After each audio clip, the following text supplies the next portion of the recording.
지금까지 1년간 오른 것도 중요하지만 앞으로 언제까지 오를 것이냐가 더 중요한 거죠. 지금 상황을 봐서는 내년도 오를 것 같고 후년도 오를 것 같은 거예요. 왜냐하면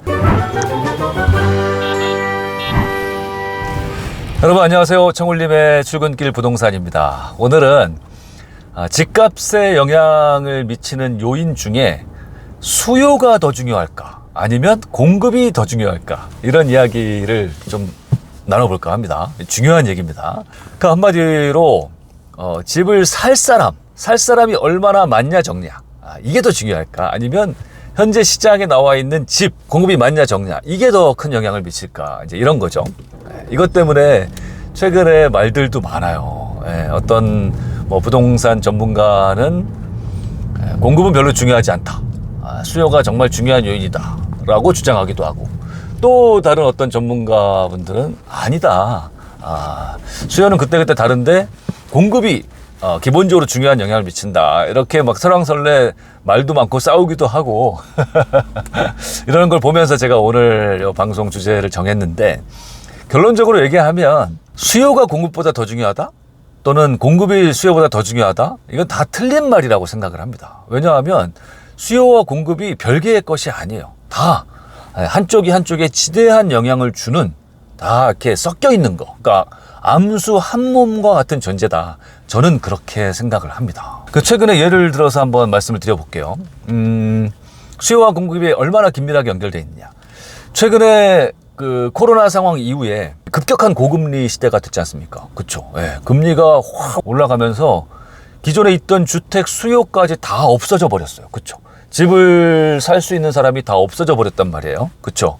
그러니 당연히 이 시장에서 집값은 빠르게 하락을 할 수밖에 없었죠. 이렇게만 보면 당연히 집값은 수요에 의해서 큰 영향을 받는 게 맞는 건데, 그쵸? 그런데 이 수요가 이렇게 급감하면 이게 수요의 부족으로 끝나느냐? 그게 아니라 수요가 이렇게 떨어지면 당연히 얘는 공급 부족 현상을 그대로 가져옵니다. 왜? 이렇게까지 집 살 사람이 없으면 가격이 떨어지고, 건설사가 분양을 해도 미분양이 엄청날 거 아니에요.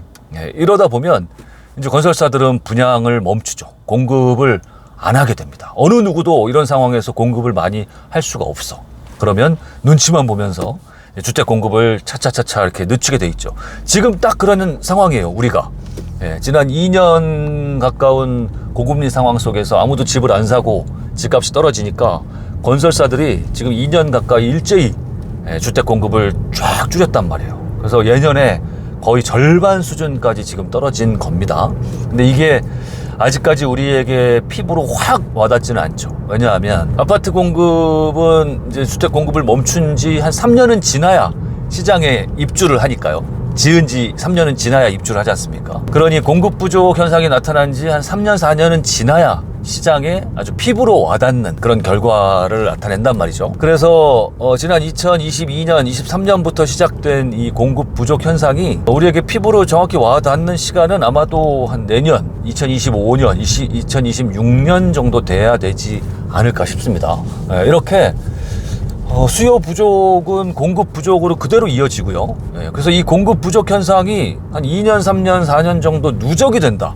이러면 주택 시장에 100% 영향을 미치게 돼 있습니다. 안 미칠 수가 없어요. 아무리 금리가 높고 집값이 높고 해서 수요가 떨어졌다고 할지언정 그로 인해서 공급 부족이 아주 심하게 나타나면 그때부터는 어떤 현상이 벌어지겠어요? 우리나라 같은 경우는 전세가 있지 않습니까? 전세 가격이 굉장히 많이 오르고요. 그러면 집값과 이 매매 가격과 전세 가격이 막 거의 비슷해지고, 이러면 임차인 분들부터 집을 사기 시작하고요. 그리고 투자를 하는 사람들도 전세를 레버리지로 삼아서 매매, 소위 갭 투자를 나서게 되는 것이죠. 이러면서 없던 수요가 어느 순간부터 자연스럽게 생겨나기 시작해요. 이러면서 집값은 오르고, 집값이 오르면 다시 멈춰있던 공급이 다시 시작되고, 계속 집값이 오르면 공급도 계속 진행돼서 이제 공급 초과 상태가 되고, 이렇게 수요와 공급은 서로에게 아주 직접적인 영향을 주면서 계속 반복되는 거예요. 그러면서 이 과정상에서 상승과 하락의 사이클을 만들어내는 것이다. 그리고 그 과정에서 이제 공급이나 수요가 오버하거나 너무 적거나 하면 그럴 때 내 집 마련과 투자 기회가 생겨나는 것이다 라고 보면 맞는 것이죠. 그러니 집값에 영향을 주는 요인으로 공급이 더 중요하다, 수요가 더 중요하다, 이렇게 얘기하는 것은 맞는 말이 아니고 그때그때 더 시장에 큰 영향을 미치는 요인이 있을 뿐이다. 지난 코로나 이후 고금리 시장에서는 당연히 금리가 워낙 큰 영향을 미쳤으니 이때는 수요가 시장에 큰 영향을 미친 게 맞고, 그리고 아마도 향후 지금 공급 부족 현상이 계속된다면 향후 2, 3년, 3, 4년 정도는 아마도 공급이 시장에 더 큰 영향을 미칠 것이다 라고 보는 게 합리적인 생각이 아닐까 싶습니다. 실제로 지금 공급 부족 현상이 이미 시장에 조금씩 지금 나타나고 있는 것 같아요. 서울 같은 경우는 엊그제 뉴스 기사 보니까 지난 1년간 전세 가격이 상승했다. 그러니까 정확히 44주 연속 상승을 했다라고 기사에 나오더라고요. 44주면 거의 1년에 가깝지 않습니까? 그런데 지금까지 1년간 오른 것도 중요하지만 더 중요한 건 앞으로 언제까지 오를 것이냐가 더 중요한 거죠. 그렇죠? 네, 그런데 지금 상황을 봐서는, 공급 상황 봐서는 내년도 오를 것 같고 후년도 오를 것 같은 거예요. 왜냐하면 지금 향후 2, 3년간의 공급 물량은 어느 정도 지금 벌써 확정됐단 말이에요. 그렇죠?